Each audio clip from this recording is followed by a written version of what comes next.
Entertainment media often paints hypnosis as a magic trick where a hypnotist controls a person and puts them into a trance. But hypnosis is not just for fun. In fact, it's a major component of hypnotherapy, a form of psychological therapy that may help reprogram the mind and is a complementary approach sometimes used to support the treatment of a myriad of health conditions. My name is Avery Voehl. I'm a fourth-year osteopathic medical student at Des Moines University, currently applying for a psychiatry residency. I wanted to dive a little deeper into what hypnotherapy is, how it works, and its potential risks. Hopefully, by the end of this presentation, you will not be getting very sleepy. All right, so here's some background about hypnosis. It was first described as a waking state of awareness where attention is detached from the environment and absorbed in inner experiences like feelings, cognition, and imagery. Induction involves focusing attention and engaging imagination to create a hypnotic reality through suggestions, which can be verbal or visual. Common trance states include activities like reading, driving, prayer, meditation, or monotonous tasks, where focus shifts internally without complete outer awareness. Hypnosis can be viewed as a meditative state accessible consciously for therapeutic purposes, aiding in relaxation, anxiety reduction, symptom management, and pain control. It is a tool, not a therapy itself, facilitating the delivery of therapeutic interventions by enhancing suggestibility and mind-body links. Its use and acceptability has varied over history, and it has been delegitimized by pseudoscientific uses, becoming unethical at times. Modern theories have reestablished use of hypnotherapy in many physical and mental health disorders. As an evidence-based treatment, this can be a very powerful tool for professionals. So for a brief history lesson, hypnosis dates back to the ancient times and parts of the world such as India, Egypt, China, Africa, and pre-Columbian America. It was first described in the late 1700s in the medical literature. Dr. Franz Mesmer, who practiced in the late 18th century, proposed the theory of animal magnetism. Importantly, the term animal did not refer to animals, but to the Latin animus, meaning breath or soul, referring to a life force within human beings. Mesmer claimed that illness resulted from an imbalance in a mysterious universal fluid influenced by the earth and even celestial bodies. He believed this invisible force flowed through all living things and that disease occurred when its distribution was disrupted. Through a technique that became known as mesmerism, he aimed to restore balance and thereby cure illness. Although his theory was formally investigated and ultimately discredited, leading to his ostracism from the medical community, mesmerism remained popular for decades. Despite its scientific failure, Mesmer's movement was instrumental in drawing attention to the power of suggestion and the influence of the mind on physical symptoms, laying important groundwork for modern hypnosis. Interestingly, mesmerism was at times reported to be effective in surgery and was valued for its apparent anesthetic properties even before the mechanisms were understood. In the late 1800s, the British surgeon James Braid helped transform what was known as mesmerism into what we now call hypnosis. Through his experiments, he discredited much of Franz Mesmer's theory of animal magnetism, rejecting the idea of a magnetic fluid influencing health. Instead, Braid proposed that the effects were psychological, driven by focused attention, imagination, and suggestion. He ultimately rebranded mesmerism as hypnosis, and because of this shift towards a more scientific and psychological explanation, he is still considered the founder of modern hypnotherapy.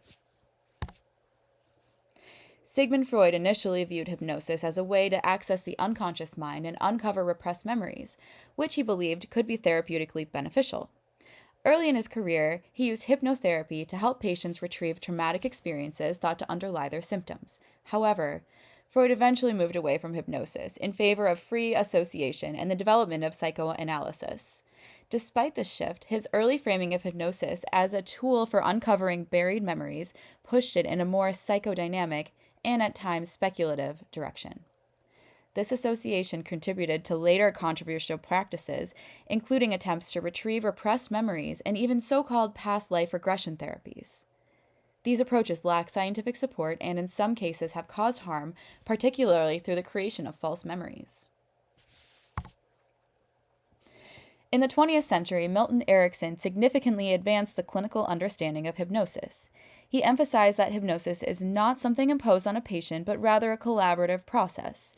The patient maintains control and must willingly engage for hypnosis and post-hypnotic suggestions to be effective.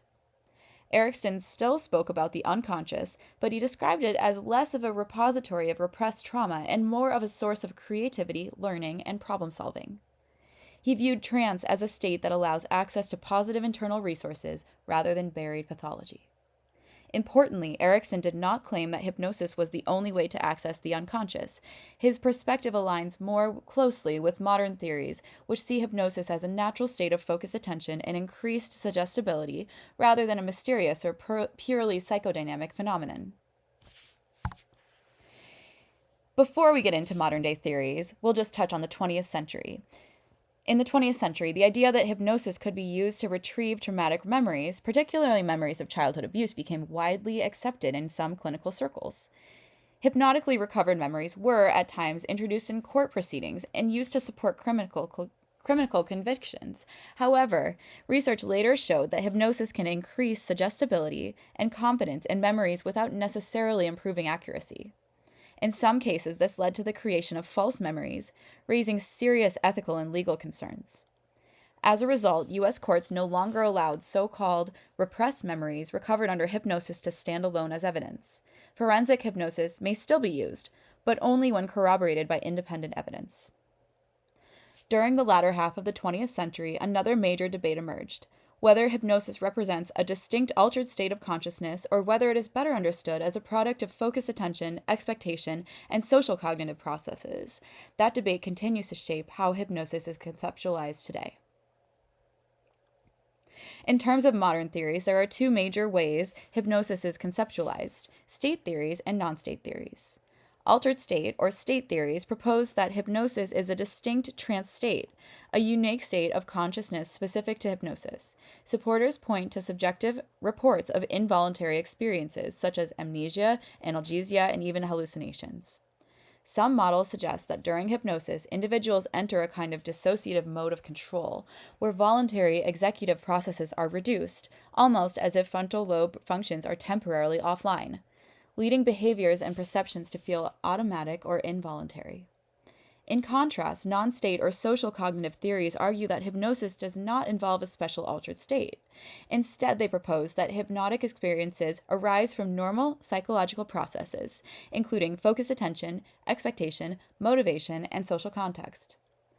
According to this view, the sense of involuntariness is not due to a trance state, but rather to changes in attention, attribution of experience, and reporting biases that together create the impression that something unusual is happening. This debate continues today, but most contemporary models incorporate elements of both perspectives. All right, so how does it really work in your brain? Advances in neuroscience have begun to elucidate how hypnosis affects brain activity, with evidence showing that suggestions activate brain regions similar to actual experiences. The brain's hemispheres play a role. The left, which accounts for conscious, verbal, and rational ideas, and right, which accounts for more emotion, creative, and symbolic ideas. Hypnosis often involves engaging the right hemisphere through imagery and metaphor. Neuroimaging studies demonstrate that hypnotic suggestions can modulate brain activity related to pain, visual, and auditory processing, supporting the idea that hypnosis can influence the perception and experience. Hypnotic susceptibility is partially genetic, following a bell-shaped distribution, with most research focusing on the highly hypnotizable 10%. However, clinical practice involves working with all patients. So what are the indications? IBS appears to be the most studied area, and there are multiple randomized controlled trials demonstrating the benefits which improve disability in IBS symptoms like pain, diarrhea, and constipation. These benefits can extend to at least 5 years due to skills acquisition that are maintained after initial improvement in symptoms. There's also some evidence for other GI disorders like dyspepsia and nausea. Other things that have been shown to be beneficial benefited by hypnotherapy include acute pain, such as post-surgical pain, non-cardiac chest pain, or painful medical or dental procedures, chronic and persistent pain, headache, tinnitus, symptoms of multiple sclerosis, urinary urgency incontinence in women, overactive bladder, habit cough, hot flashes, obesity treatment, and psychiatric conditions such as anxiety, depression, PTSD, motor subtype of conversion disorder, or functional neurologic symptom disorder. Although, other than IBS, better designed studies are needed before treatment recommendation can be officially given, due to most of these studies lacking methodological quality, which are mostly due to low number of participants and inadequate control for placebo effects.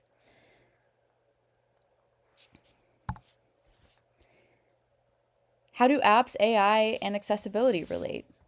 There are several top-rated hypnosis apps such as Hypnobox, Reverie, and Harmony Hypnosis, which provide guided on-demand sessions for sleep, stress, and behavioral changes. This is a great new potential way to make hypnotherapy even more widely accessible through the growing use of smartphone apps, but not so fast.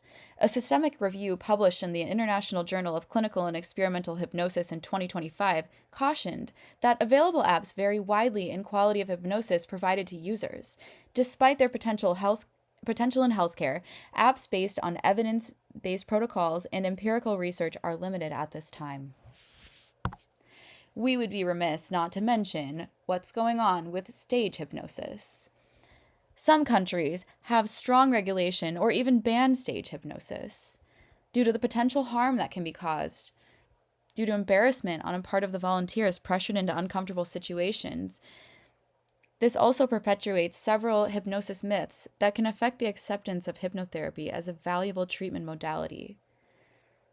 There are a few different ways that these stage hypnotists really work their magic. First is through volunteer selection. They have employed techniques to determine the most extroverted, hypnotizable people from the audience, which are quote-unquote suggestible people. Second, there's a lot of social pressure involved. The audience reaction may further reinforce the volunteer's behavior. This does not translate to how hypnotherapy works. Think about it. There's no audience in the hypnotherapy session. Finally, deception. Magicians can mimic illusions and, think about the trick of the floating body, or potentially they might hire paid actors to portray themselves as audience members, or hypnotists might even mention or whisper directions to their volunteers that the audience is not privy of. Thanks for your interest in my presentation on hypnosis and its role in medicine. In conclusion, there are a couple major drawbacks, such as legitimacy concerns. This is often delivered by untrained and unlicensed therapists. Maybe there are some outdated theories being used. There's a lack of well-trained professionals and lack of protection in the profession. Certification is not a requirement, and likely there are many more unlicensed and untrained people practicing this than licensed practitioners. The term hypnotherapist is not a title protected by law, although hypnotherapy may be interpreted as psychotherapy and can only be delivered by licensed professionals. Some organizations have skirted around these rules by using the term hypnotist to avoid legal repercussions. These lay practitioners are not legally bound to rules and repercussions such as HIPAA laws. There are some benefits, and for example, this is an excellent way to potentially decrease polypharmacy. It's also easy to learn and implement by nurses or other healthcare providers, and training is available for healthcare professionals licensed to provide medical, dental, or psychiatric services through the American Society of Clinical Hypnosis. Hopefully you're still awake. Thank you. Here are my sources.